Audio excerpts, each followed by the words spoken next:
How to fix Wi-Fi name not showing on Android. Hello everyone, this is Max. Welcome back to another tutorial video. So let's start without wasting any time. Also make sure to watch this video till the end. So first of all, open up settings on a device. Now open up Wi-Fi.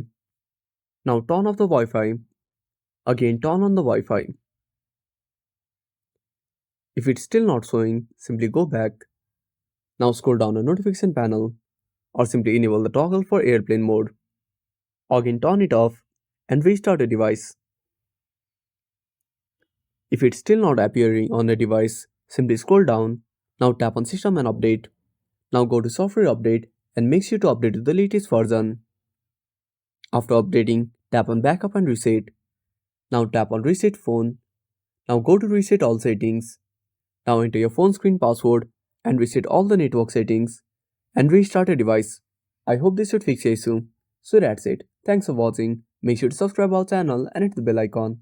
See you in the next video.